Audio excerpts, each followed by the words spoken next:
이번 달에 1교구 또 주간으로 드리는 온토스가 돼서 또 기도해 주신 우리 집사님, 또 우리 특송해 주신 1교구 식구들 참 감사를 드립니다. 아주 새벽은 아니어도 이렇게 이른 아침에 나와서 목소리를 내서 특송으로 한다는 것이 쉽지 않은데, 하나님께서 은혜 가운데 받으시고 또 우리들 가운데 하나님의 축복으로 함께 하실 줄로 믿습니다. 특별히 저 뒤에 어린아이도 보이고 그렇습니다. 우리 다음 세대에도 함께 참여한 우리 온토스에 참여한 모든 성도님들 참 환영하고 또 감사의 말씀을 드립니다. 오늘 마가복음 6장 30절 이하의 말씀으로 여기 함께 계시다라는 제목으로 은혜를 나누고자 합니다. 한번 따라서 합시다. 주님께서 여기에 함께 계십니다. 그런 의미의 제목이지요. 오늘 본문의 말씀은 일종의 하나의 기록입니다. 예수 그리스도의 복음의 역사, 그러면서 예수 그리스도의 복음의 역사가 우리 가운데 임할 때에 어떤 하나님의 능력과 기적으로 주어지는가, 이것에 대한 마가의 기록입니다. 예수님께서 하신 말씀도 나오고요, 모였던 군중의 상황을 전하기도 하고, 또 제자들이 어떻게 예수님과 관계하여서 대화하고 있는가를 뚜렷이 보여주고 있는 일종의 기록입니다. 몇 가지 특징이 있죠. 첫째는 예수 그리스도의 바로 우리들에 대한 동정심에 대한 표현이 먼저 나옵니다. 예수 그리스도께서는 우리와 함께 하시는 분이죠. 인격적으로 교제하시는 분이에요. 그래서 우리의 곤란함, 또 우리의 고통, 우리의 어려움을 체감하시고 또 함께 공유할 수 있는 분이 예수님이시죠. 그때 우리를 바라보시는 예수님의 모습은 불쌍히 여기시고 연민의 정을 갖고 우리를 대하시는 거예요. 두 번째로 생각할 수 있는 것은 예수 그리스도께서 허락하시는 천국의 복음에 대한 말씀의 사역 이야기입니다. 오늘 오병이어의 기적으로 알려져 있지만 이 속에는 천국의 복음이 포함되어 있는 것이죠. 세 번째는 예수님의 제자들과 함께 대하면서 이 기적의 역사가 시작이 되는데, 오늘날에 있어서의 예수님의 제자라고 할 수 있는 우리들에게 또 교훈을 주고 있는 예수님의 말씀과 기적의 역사는 점에서 의미가 있어요. 그래서 예수 그리스도의 후사, 뒤에 온 사람으로서 어떻게 예수 그리스도의 복음의 역사를 함께 이끌어 나가는 것인가에 대한 예수님의 실증적인 보여주심의 이야기가 오늘 본문의 말씀의 주 내용으로 나와 있습니다. 예수 그리스도의 이 모습에 대해서 마가는 조명을 하면서 예수님은 어떤 분이신가, 또 예수님은 우리에게 역사하시고 도우실 때 우리는 예수님을 어떻게 만날 수 있는가. 예수님이 누구세요? 하나님의 아들이시잖아요. 예수님은 하나님이시고, 근데 하나님이신 예수 그리스도께서 이 땅에 오셔서 우리를 만나 주신 거죠. 예수께서 우리를 만나실 때 어떤 역사와 어떤 복음의 역사가 선포되었는가, 오늘 본문의 말씀은 그것을 강조하고 있는 겁니다. 오늘 또 예수 그리스도의 역사가 살아있고, 예수 그리스도께서 우리와 함께 계시고, 예수께서 우리 가운데 천국의 복음을 선포하실 때 오늘 이 본문의 말씀을 대응하는 우리의 모습 속에서 그 의미와 은혜를 우리가 찾을 수 있어야 된다는 거예요. 자, 오늘 오병의 역사 이렇게 많이 알려져 있지만 예수 그리스도의 음성과 하시는 일을 통해서 우리가 하늘의 복음을 알고 예수 그리스도의 놀라우신 은혜를 덧입게 될 줄로 믿습니다. 오늘 본문의 말씀의 첫 번째 주제는 무엇일까요? 예수님의 불쌍히 여기심, 동정심입니다. 우리를 동정하시는 예수님. 항상 예수님에 대해서 그런 우리의 고백이 좀 필요하죠.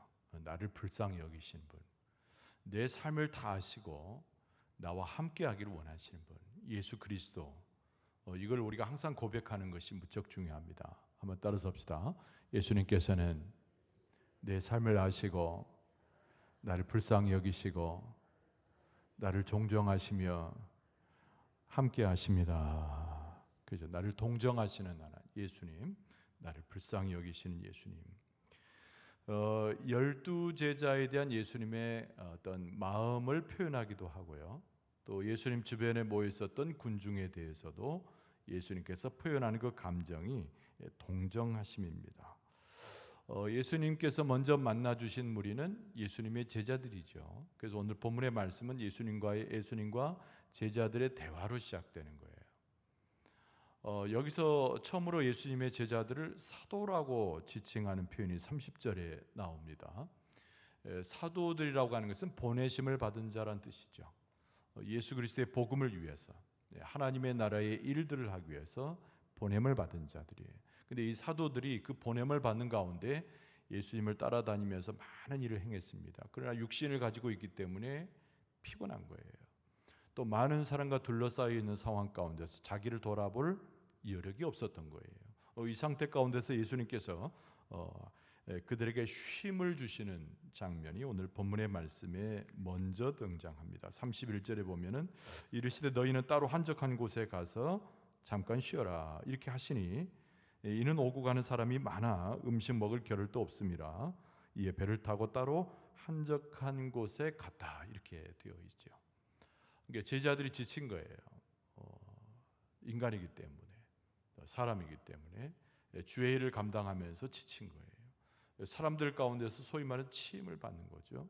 예수님께서 그 제자들이 와서 우리가 예수 그리스도의 제자로서 사도로서 이렇게 행했습니다라고 보고할 때 예수님께서 그들에게 쉼을 주셨다라고 하는 것입니다. 여러분, 우리에게서 쉼이 무엇인가요? 육체적인 쉼일까요? 먹고 마심의 쉼입니까? 우리가 영적인 하나님과의 교통의 쉼이 필요한 거예요. 그러니까 우리는 어떤 일을 하기에 앞서서 우리가 어떤 것을 처리하고 우리가 맡겨진 일에 충성하기에 앞서서 하나님과의 밀접한 교제가 필요합니다. 그것이 영적인 쉼이 될 수 있고 그것이 영적인 교제가 될 수도 있고 우리 영적인 자양분이 될 수도 있는 거죠. 그래서 우리의 수많은 믿음의 선배들은 항상 어떤 일을 감당하기 전에 하나님과의 교통을 매우 중요시 여겼습니다. 그래서 기도하고 말씀하고 또 주의 은혜 가운데 머무는 그런 시간을 늘 가졌던 것이죠.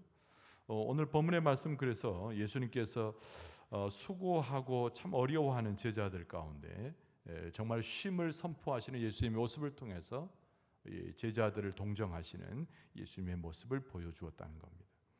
그러나 오늘 본문의 말씀의 가장 핵심은 예수님의 주변에 머무는 사람들에 대한 예수님의 마음을 표현하는 구절이 되겠죠. 예수님이 제자들과 더불어서 배를 타고 저 멀리 가셨습니다. 한적한 곳으로. 근데 예수님을 따라다니는 사람들이 가만히 있을 리가 없어요. 바삐 움직여가지고 예수님이 도착한 그곳에 먼저 당도를 하게 됩니다.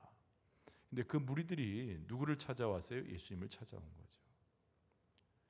고통스럽고 어렵고 그리고 굉장히 마음에 무거운 짐을 지었던 이 군중들이 멈춰 서 있을 수가 없었어요. 예수님과 제자들이 떠나는 모습을 그대로 내버려 둘 수가 없었어요. 그들이 먼저 도보로 또는 달려서 먼저 도착해서 예수님을 영접했습니다. 근데 그 장면을 오늘 본문의 말씀에 34절은 이렇게 표현했습니다. 예수께서 나오사 큰 무리를 보시고 그 목자 없는 양 같음으로 인하여 이렇게 마가는 기록하고 있는 거죠. 그러니까 모든 것을 잃어버린 자들처럼 모든 것에 쉼을 얻지 못하고 영적인 방황하게 있는 자들이 군중의 모습이다. 이게 마가가 그렇게 진단을 한 거죠. 그 모습을 예수님께서 보시고 어떤 마음을 가지셨는가? 이 34절 상반절 부분에 큰 무리를 보시고 그 목자 없는 양 같음으로 인하여 불쌍히 여기셨다는 거죠. 이 예수님의 심정입니다. 오늘 우리가 주님 앞에 왔는데 우리는 각자의 무거움과 짐을 가지고 올 수 있어요. 우리가 원했지만은 성취하지 못해서 안타까움을 가지고 올 수도 있습니다. 우리의 마음 가운데 걸림과 우리의 마음의 고통을 그대로 가지고 올 수 있어요. 그러나 예수께서 우리의 모습을 보시고 불안해하고 힘들어하는 우리의 모습을 보시고 우리를 불쌍히 여기시는 심정으로 우리를 감싸 안아 주시는 줄로 믿습니다. 우리가 예수님을 만날 때 아까 제자들이 쉼을 얻어서 하나님과의 교제를 우선히 하는 것처럼 영혼의 쉼을 먼저 구했던 것처럼 하나님 앞에 나아가되 우리가 예수 그리스도를 영접할 때 우리를 불쌍히 여기셔서 우리의 관심을 갖고 집중하시는 예수님의 그 눈길과 손길을 경험하는 것이 매우 중요합니다. 오병이어의 기적에 앞서서 예수 그리스도의 연민, 예수 그리스도의 불쌍히 여기심, 예수 그리스도께서 우리를 어떻게 바라보고 계시는가, 그 본문의 말씀이 매우 중요한 거예요. 요한복음 10장 15절에 보면 이런 말씀도 있습니다. 아버지께서 나를 아시고 내가 아버지를 아는 것 같으나 나는 양을 위하여 목숨을 버리노라. 예수 그리스도의 십자가의 죽음을 이미 예고하신 거죠. 근데 예수 그리스도의 마지막에 십자가의 죽으심의 그 놀라운 죄 사함의 그 놀라운 은혜와 그 역사는 어디서 비롯된 겁니까? 우리를 불쌍히 여기시기 때문인 거죠. 예수님은 죄가 없으시잖아요. 예수님은 하나님의 아들이어서 영광을 취할 수 있잖아요. 예수님은 곧 하나님이셔서 모든 사람들에게 경배를 받고 그 자리에 머물러 있을 수 있는 거예요. 그럼에도 불구하고 예수께서는 낮은 자리에 내려오시고 우리를 위해서 종의 형체를 가지시고 심지어는 예수님께서는 골고다에서 고난받아 십자가에서 죽으셨죠. 왜 그것을 예수님이 선택하셨는가? 우리를 불쌍히 여기시고 우리를 긍휼히 여기시고 우리의 마음을 같이 하시고 우리의 고통과 우리의 슬픔들을 지고 가시는 예수님의 모습이라는 거예요. 그래서 요한복음에 나타난 예수님의 모습, 그것은 양을 위하여 버리는 예수님의 목자의 심정인데, 나를 아시고 내가 아버지를 아는 것처럼 내가 너희들을 안다. 너희들의 삶을 이해한다. 너희들의 삶의 굴곡진 것과 그 고통들을 내가 누구보다 잘 안다. 내가 너희를 불쌍히 여김으로 너희들과 같이 하는 마음으로 내가 십자가의 길까지 가노라. 그 선언이 요한복음 10장의 본문이라는 거예요. 오늘 본문의 말씀에 우리가 기적의 사건으로만 기억되는 이 본문의 말씀의 배경에는 예수 그리스도의 긍휼히 여기심과 우리를 불쌍히 여기시는 예수님의 참된 마음이 전제되어 있다는 것을 우리가 기억할 필요가 있습니다. 여러분, 하나님께서 우리를 만져주시고 그리스도께서 우리에게 오시면 우리의 육신적인 것과 영적인 것들이 온전히 회복되게 될 줄로 믿습니다. 근데 그 회복 이전에, 우리가 그 회복을 기대하기 전에 예수님께서 내게 오셔서 우리와 어떤 마음을 나누는 것인가를 깨닫는 것이 믿음으로 그 역사를 그 속에 동참하는 우리의 모습으로 가는 첫 번째 길목이라고 하는 것을 기억할 필요가 있습니다. 오늘 본문의 말씀은 당연히 오병이어의 기적, 우리가 너무나 잘 아는 이 기적의 현장에서 예수님을 만나는 군중들의 모습을 그대로 묘사하죠. 아주 묘사합니다. 이 복음서에 다 나오는데 특별히 마가복음에는 이 기적의 현장에 머물러 있는 제자들과 군중들의 모습을 세세하게 일러주고 있어요. 여러분, 이 자리에 우리는 모여 있잖아요. 우리는 누가 앞에 모여 있습니까? 우리 가운데 함께 하시고 우리의 마음을 다 돌아보시고 우리의 필요를 따라서 우리를 충족시킬 뿐만 아니라 우리를 회복시키시는 예수 그리스도 앞에 나와 있는 줄로 믿습니다. 우리의 이 믿음의 고백이 필요하죠. 그것에 대한 철저한 고백이 필요하고요. 자, 기적의 현장에서 예수님께서 나타나셨는데 그곳에 예수님을 만나는 무리들이 있었다라고 하는 거죠. 예수 그리스도께서는 영적인 것만을 이야기하지 않습니다. 우리의 육신적 필요가 무엇인지를 돌아보시는 분이 예수님이에요. 오히려 육신적 필요를 채우시는 가운데 우리에게 꼭 있어야 할 하나님의 하늘의 양식, 하나님의 말씀, 그리고 생명에 대한 길로 인도하시는 것들을 함께 선포하시는 분이 예수님이시죠. 그래서 오늘 본문의 말씀에 제자들을 불러줍니다. 제자들을 불러요. 근데 제자들이 예수님 앞에 와서 이렇게 묻죠. 37절 상반절에 보면은 아니요. 제자들이 와서 예수님 앞에 와서 말합니다. 예수님, 어떻게 이 사람들이 많이 배고픈데 어떻게 해오리까라고 예수님 앞에 말하는 거예요. 저 내려가 가지고 고을들로 내려가서 음식을 좀 사 먹게 하면 좋지 않겠습니까? 이 제자들은 아직 마음 가운데 예수님의 긍휼과 동정을 그대로 표현하고 있지는 못해요. 자기들이 할 수 없는 한계에 따라서 예수님 앞에 그렇게 요청하고 있는 것이죠. 그때 예수님께서 뭐라고 말씀하세요? 그게 37절 상반절입니다. 예수님께서 대답하여 이르시되 너희가 먹을 것을 주라, 이렇게 말씀하셨다는 거예요. 여기서 너희라고 하는 것은 예수님 당신을 포함하고 있는 거예요. 남자만 5,000명이니까 어린아이나 또 부인 다 포함하면 거의 한 15,000명 이상의 굉장히 많은 수가 모여 있는 거죠. 들판에 모여 있어요. 여러분, 그들이 무엇을 음식을 가지고 있었겠습니까? 그 제자들은 합리적 생각을 하는 거죠. 해가 뉘엿뉘엿 넘어가고 있으니까 저녁거리를 위해서 그들이 먹기 위해서라도 마을로 내려가서 각자 가지고 있는 돈으로 떡을 사 먹는 것이 합당하지 않겠느냐, 이렇게 예수님 앞에 말하는데, 예수님께서 말씀하시기를 너희가 먹을 것을 주라, 이렇게 말씀하는 거죠. 앞서 말씀드린 대로 예수님 당신을 포함하는 이야기입니다. 우리가 먹을 것을 주자, 뭐 그런 얘기죠. 제자들은 예수님의 이 말씀을 받고도 이해할 수가 없는 거예요. 그래서 예수님 앞에 말씀을 드립니다. 37절 하반절에 여짜오되 우리가 가서 200데나리온의 떡을 사다 먹으리까? 불가능하다는 거예요. 200데나리온은 엄청나게 큰 액수를 이야기합니다. 이렇게 많은 수를 배불리게 먹이려고 한다면 그 돈도 엄청나게 들 뿐만 아니라 돈이 있어도 살 수 있겠습니까? 예수님 앞에 이렇게 아뢰고 있는 거죠. 그러니까 이 상황은 뭘 말합니까? 불가능하다는 거예요. 이들의 허기를 채울 수 있는 상황은 불가하다는 거예요. 그러니까 우리 제자들도 안 되고 예수님조차도 그걸 할 수 없습니다라고 고백하고 있는 거죠. 여러분, 때로는 우리는 뒤돌아서서 우리 스스로에게 독백을 그렇게 하잖아요. 나의 곤란과 어려움을 누가 알랴? 하나님이 혹 아셔도 돌이킬 수 없을 것이다. 나는 이대로 가는구나, 뭐 이런 거죠. 그래서 인생을 굉장히 낙관적으로 보지 못하고 허망하고 염세적으로 자기 자신의 삶을 들여다볼 때가 너무나 많은 거예요. 이 병도 그냥 갈 거야. 나의 곤란한 상황도 그대로 지속이 될 거야. 시간이 지나다 보면 죽게 되겠지. 뭐 이런 식의 허망한 이야기와 생각들이 우리의 심령을, 우리의 삶을 지배할 때가 많다는 거예요. 예수님, 200데나리온의 돈이 어디 있으며 있다고 하여도 어디 가서 떡을 사서 이 사람들 먹일 수 있겠습니까? 예수님의 그 말씀, 예수님의 우리가 가서 그들을 먹이자는 예수님의 말씀은 처음부터 불가능한 것입니다.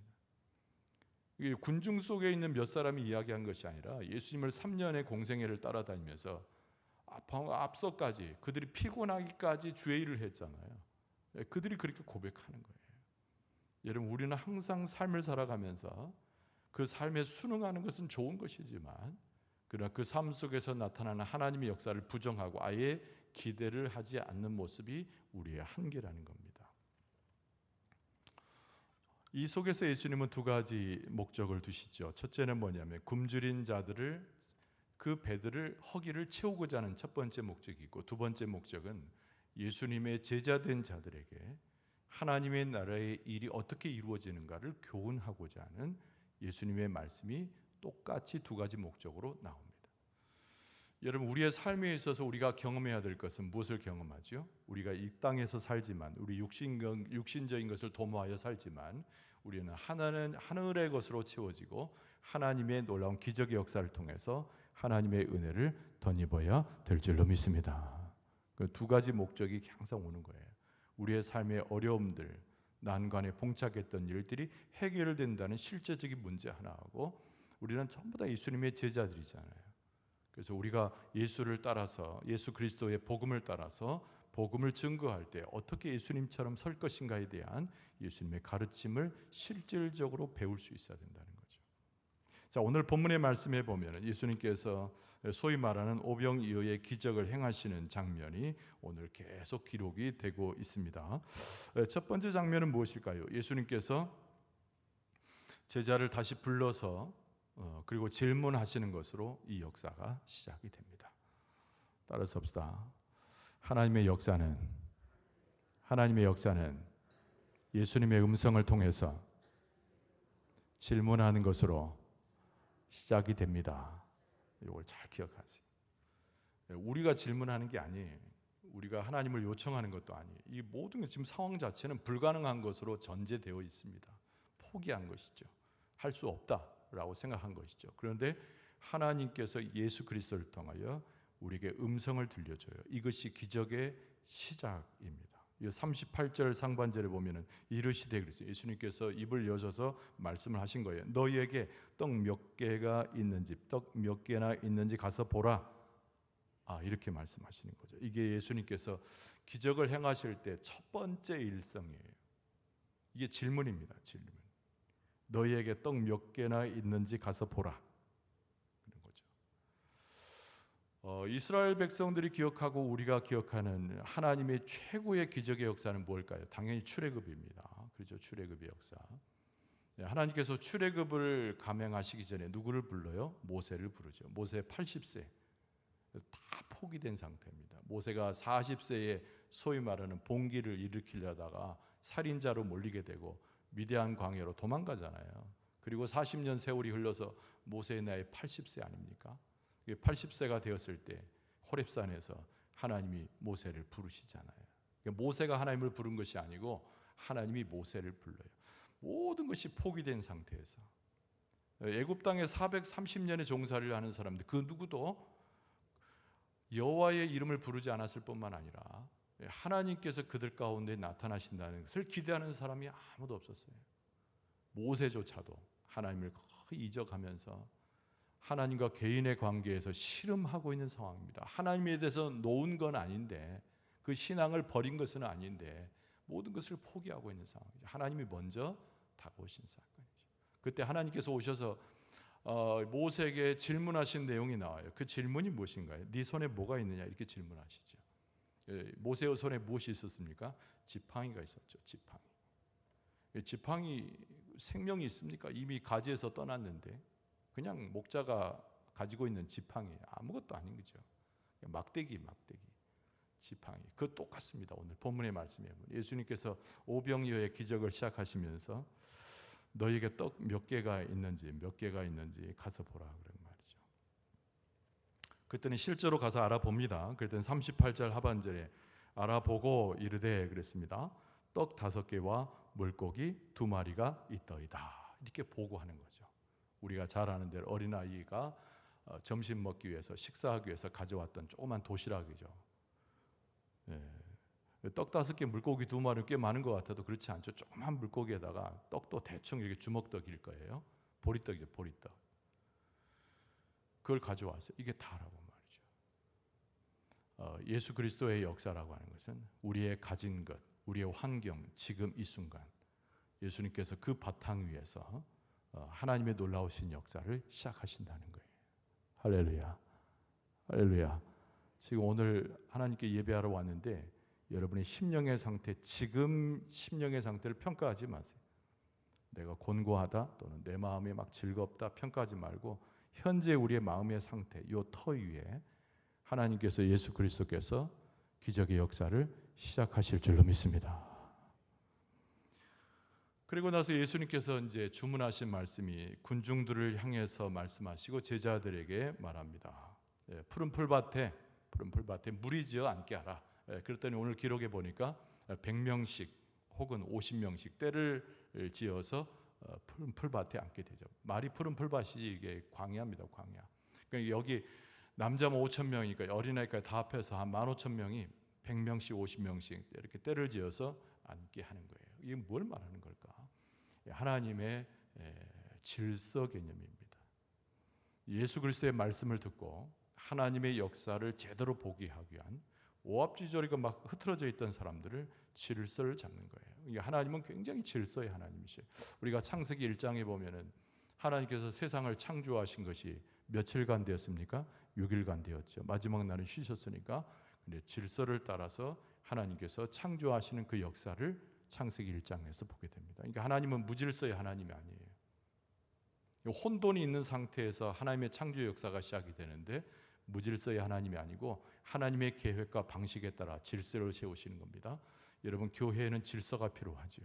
사람이 만든 질서가 아닌 그리스도께서 머리가 되시고 하나님 주신 데는 교회는 하나님의 군대로 질서가 잡히게 되는 줄로 믿습니다.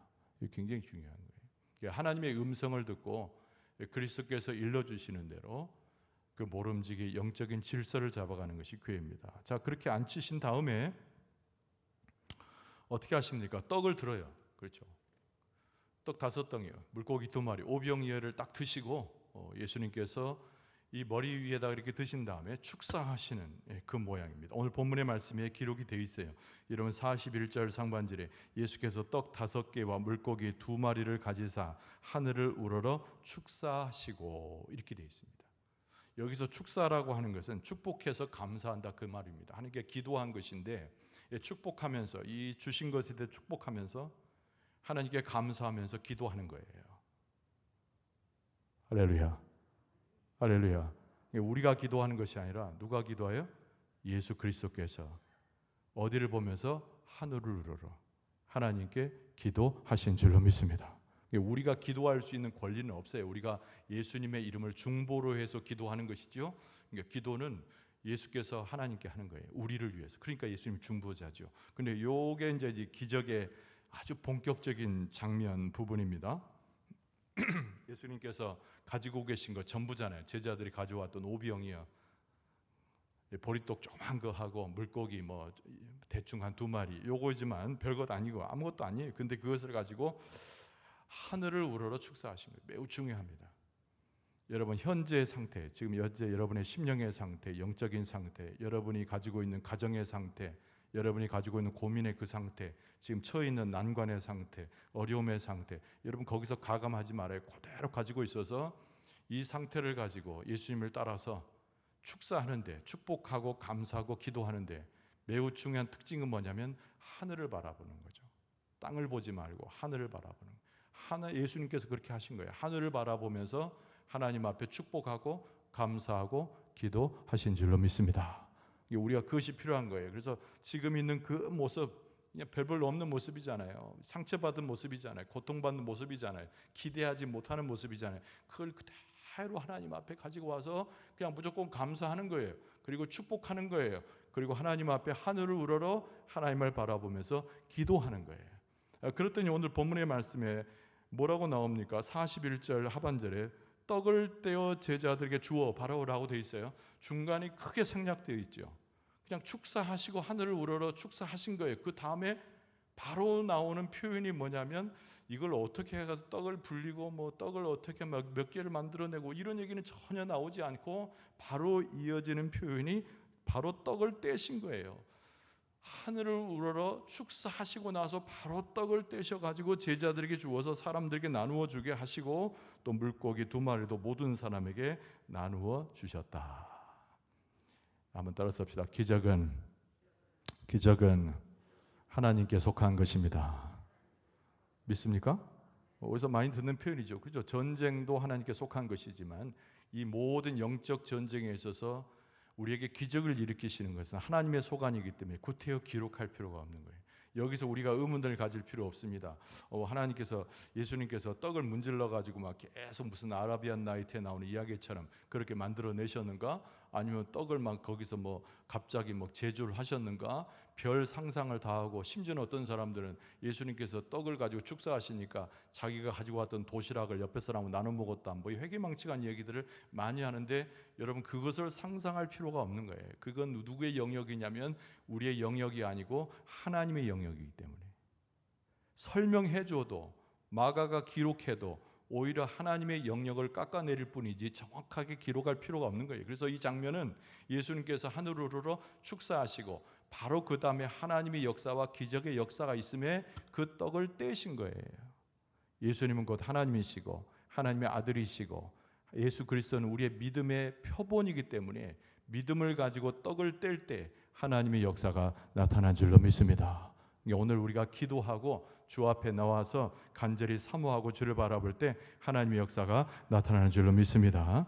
그 다음에 마지막 한 가지를 덧붙이면 42절에 다 배불리 먹고 남은 떡 조각과 물고기를 12바구니에 차게 거두었다라고 되어 있습니다. 하나님이 하신 모든 일들은 무가치한 것이 없어요. 그래서 낭비할 필요가 없고 모든 것을 거두어서 하나님의 역사로 찬송케 하는 것이죠. 이게 오병이어의 역사의 전개 상황이고 하나님의 역사예요. 오늘 이 시간 하나님께서 우리 가운데 함께 하셔서 우리를 만져주시고 역사해 줄 때 반드시 하늘의 놀라운 복과 은혜로 기적을 행하시며 우리 가운데 하나님의 역사가 나타날 때 우리는 찬송하고 하나님의 역사를 인정하게 될 줄로 믿습니다.